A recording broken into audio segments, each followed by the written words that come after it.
Denver's new mayor has the same old policy on sweeping homeless camps. Like the last mayor, they'd prefer we call it something different.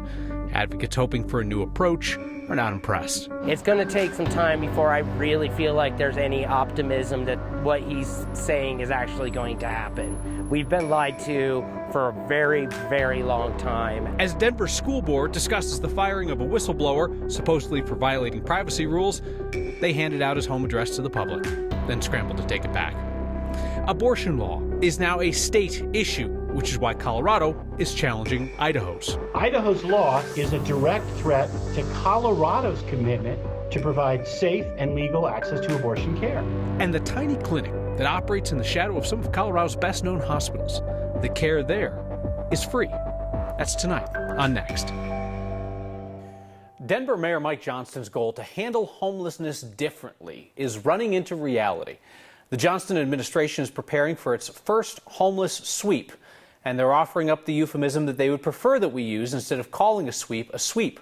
The Johnston administration calls it a decommissioning of an encampment. You'll remember the Hancock administration also didn't like the word sweeps. They wanted us to call them cleanups. Whatever you want to call it, the Johnston administration is preparing for its first such action set for Friday at an encampment at 22nd and Stout. The city says it's a health hazard. So that is the same standard, same practice used by the Hancock administration. This is his first sweep, and he has nowhere for them to go. He keeps promising to put people in housing, and yet he's still traumatically displacing them. 12 years of being lied to makes it, again, very hard to not be skeptical of even a new administration bringing up these lofty goals. Johnston was clear during the campaign for mayor that the sweeps would continue. But he said that the city would be able to offer people a place to sleep in a home, his words. While the Johnston administration has offered additional notice of this upcoming sweep, and the mayor himself is going to visit the encampment to talk with the people living there, it does not appear that the city has a place to offer them to live, as in housing. Our next conversation tonight is with the mayor's point person on homelessness. Cole Chandler led the nonprofit effort to build tiny home villages and the supervised outdoor camping sites that Denver has now. Marshall Zellinger sat down with Chandler to ask whether the Johnston administration is keeping its core promise to provide housing to people swept out of encampments. Can I hear directly, we are still cleaning up encampments and sending people with no place to go right now? So I think what the mayor has said and said in public forum last night is that we will continue to close encampments when there's serious public health concerns, serious safety concerns, when there's right-of-way challenges or private property challenges. We ultimately want to be in a place where camps will only be closed when we have the housing units available, but we also have a responsibility to neighborhoods and to the people in those encampments to ensure health and safety during this time. And so there will still be closures when things get to the level that they need to be closed, but we have a number of interventions we're trying to perform before we get to that point. Homeless advocates don't support sweeps, and you come from that world. Yeah. And now you're working for a mayor and in an area, leading an area that is currently doing sweeps. How do you reconcile that with yourself? Yeah, so part of the reason I signed up for this job is because I feel very aligned with the mayor in terms of where his moral compass is and where mine is. I want people to be into housing, and that's what I'm working for every single day right now. We don't live yet in the world where there are the housing units available, but my entire focus is on identifying, bringing forward those housing units so that we can get people directly from those camps into housing. Can you give me a date, a month, of when you're going to clean up a place, clean up a homeless encampment, and tell these people, we have these units for you? Yeah. We will be taking possession of the Best Western Hotel that DHA acquired in September, at some point in September, and those units will be leveraged towards this goal. Marshall's full conversation with Cole Chandler, head of Denver's homelessness effort, is up on the Next YouTube channel. Denver school board members are making it clear, even if they vote this month to reinstate fired whistleblower Kurt Dennis, he will not be going back to be the principal at McAuliffe International. DPS says it fired Dennis for revealing private information about a student. District hasn't pointed out what specifically, and Dennis denies that. And ironically, last night, school board members gave people at a town hall information packets with Dennis's home address. then later appeared to go around and try to retrieve the documents. Dennis was fired after he spoke out on Next about safety concerns. He revealed that he and his team were not properly trained to do the weapons pat-downs they were doing, searches similar to the one that led to the shooting of 2 deans at East High. Dennis's termination is likely to lead to a lawsuit. It's generated protests in the community. A union for school administrators says it violated their contract with the district as well. And the firing certainly wasn't passed by the head of the innovation zone that oversees McAuliffe. I would not have fired Kurt for this situation. I am Kurt's direct supervisor. I have not talked to the superintendent about that final letter. I was not aware that final letter was coming. It was delivered to Kurt's house. Kurt was not aware that a final letter was coming.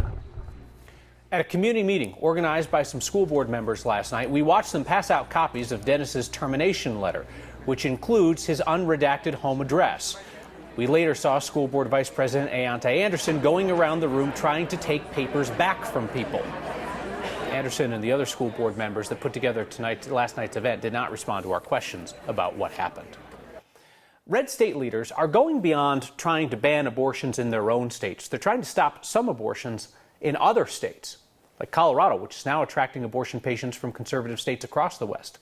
Tonight, our Mark Salinger explains how Colorado is pushing back on a new law in Idaho.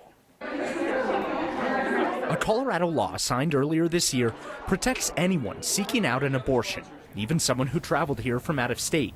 But it only works if people are actually able to make it here. What Idaho's trying to do is extend its reach beyond the borders of Idaho. In Idaho, state law now makes it a crime for adults to help minors travel to places like Colorado to have an abortion. This is a consequence that they should have foreseen. Danny Newsom works with Cobalt, a reproductive rights advocacy organization in Colorado. You had the Supreme Court saying, no, Roe no longer, those protections no longer exist.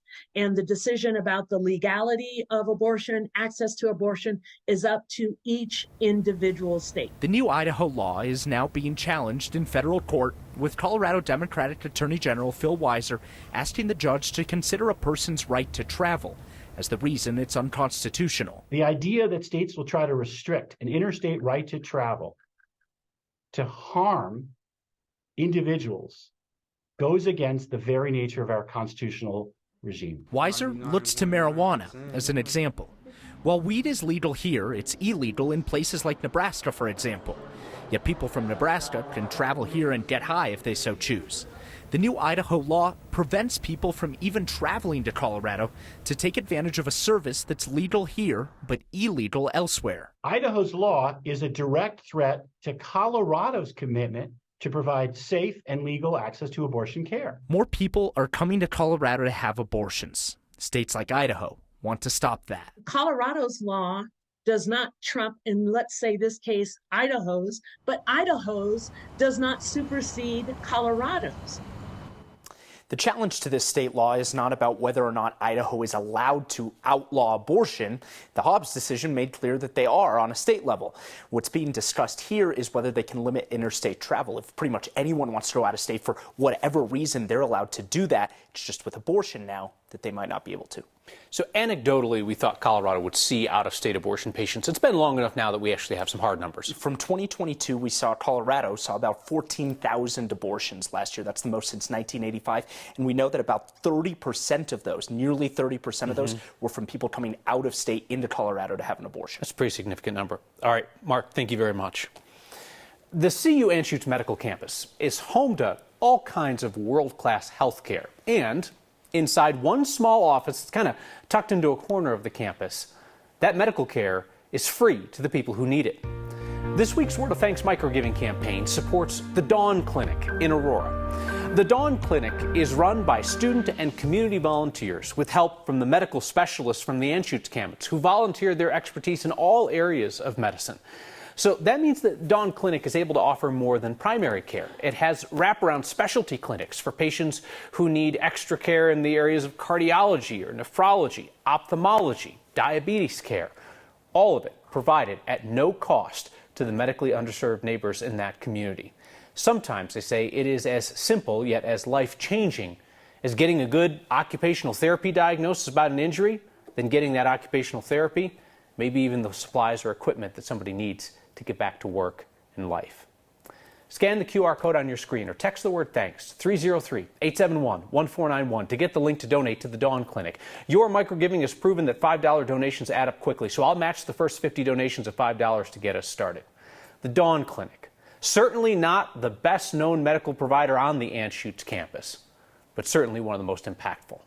Sunflower is a really important species for understanding how to improve sustainability. Sunflowers, you know, they're happy looking, but they are apparently really tough. And Coloradans are trying to convince Americans living in states far away that they need to care about the wildfires here. That's next.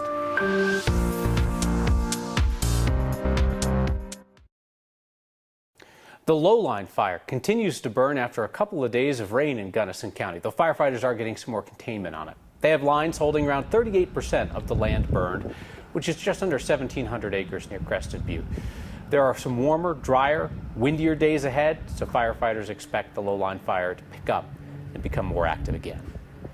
At Colorado State, wildfire researchers are trying to convince Americans far removed from wildfires that they need to care about what's happening here and across the West. We have more experience with smoke and how to protect our smoke sensitive communities, and maybe understanding, some of the nature of these fire prone ecosystems and why we're seeing so much fire. And so I think those are lessons we can share with other places that maybe aren't as used to seeing those kinds of impacts. I think for all of us, it's going to become more and more important to understand the dynamics of our natural systems. I mean, these are our backyards, and we're going to see more fire going forward in the future. And as a result, they say Colorado, if anything, is good testing ground for studying how people adapt to living with more fire. You know, Danielle Grant, it was a couple of summers ago when we just got socked in by week after week of really nasty wildfire smoke. And in my 15 plus years here, it's the first time that I thought to myself, like, is this a sustainable place to live if this is what summer seasons will be like? And you know California well. A lot of people in California are making that same calculation about what does life look like when the fires become a more ever-present part of our lives. What does life look like with clear skies too, and thinking about moving to somewhere that definitely has that and isn't quite as prone to seeing wildfires break out, and now so close to our cities.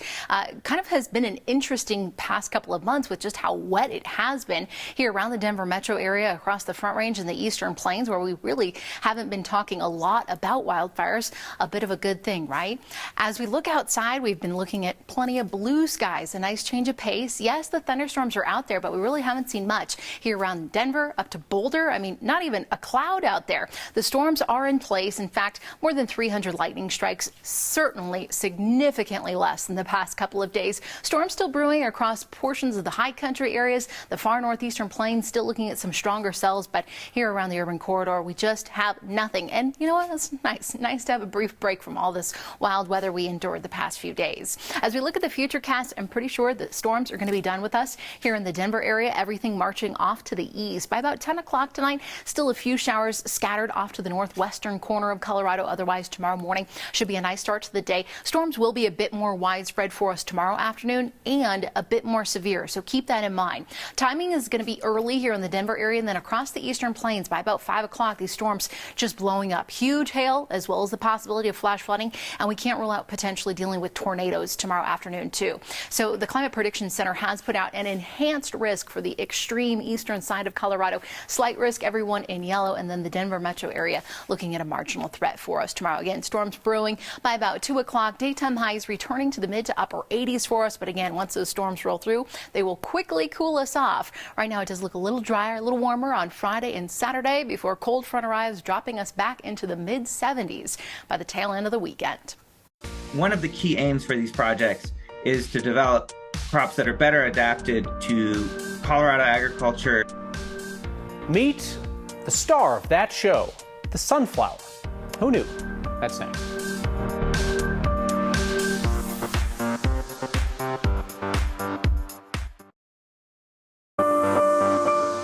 Tonight's next question comes from a viewer named Al, who noticed a confusing designation on Google Maps.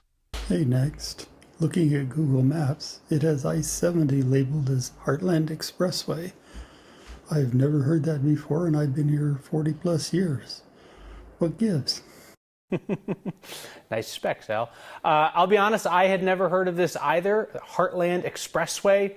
So we looked it up. It is a reference to a network of existing interstates and highways that stretch up from Colorado into South Dakota. The idea is that it is supposed to give truckers an alternative route to avoid congestion on I-25. The project involves taking existing roads and then improving them up to highway standards like widening lanes, adding shoulders, that kind of thing. And the portion that goes through Denver includes a bit of I-70. That's what Al saw when it pinged it on his Google map. Sunflowers are one of nature's most resilient plants. That's why fields of them thrive in Colorado's hot, dry weather, and why they don't seem to mind getting trampled by Instagram influencers taking selfies every fall. Researchers at CU Boulder hope that studying what makes wildflowers so tough could help other plants handle climate change. Those flowers that you are appreciating are certainly beautiful to us, but also attracts pollinators, and in that aspect, I guess that beauty can distract people from its utility. I'm Nolan Kane. I'm an evolutionary biologist, Ecology and Evolutionary Biology Department at CU Boulder. What we're doing is we're using a data set that goes all the way back into the 70s to try and understand how different aspects of climate affect plants generally, but this is focused on sunflower. Sunflower is a really important species for understanding how to improve sustainability. One of the key aims for these projects is to develop crops that are better adapted to Colorado agriculture and agriculture in the sort of challenging environments of the Front Range. By better understanding how climate affects sunflowers as a crop, we can understand how to better breed more sustainable crops for Colorado and other really important agricultural regions, especially in the face of this changing climate that we're all experiencing. Your feedback is coming up next.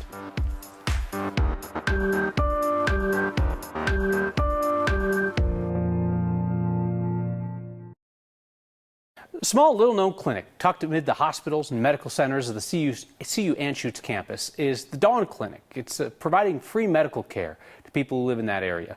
Their work goes beyond medical care, primary care visits, and also specialty appointments for things like cardiology and diabetes. They also offer social services navigation, ways to help people get connected to resources so that they can live, all in all, healthier, happier lives. Nonprofit's been in that community since 2015. Scan the QR code on your screen or text the word thanks to 303-871-1491 to join me in donating to the Dawn Health Clinic, this week's Word of Thanks micro-giving campaign. Jim writes in to say that the sweeps of the unhoused in Denver is perhaps undesirable, but an absolutely essential process, he says, if we're to save the larger city economy, noting the businesses have left downtown en masse. Ari, still going out downtown, says, every time I go out in Denver, I am quietly entertaining the idea of maybe running into Kyle Clark. Then he gets a beer with me and my friends. Ari, that's a fun little fantasy that you have there, but if you haven't been following along, I have 2 small children, and I'm one of the least interesting people you would ever meet. So you're not going to see me anywhere, except for here, I suppose, where I'll see you next time.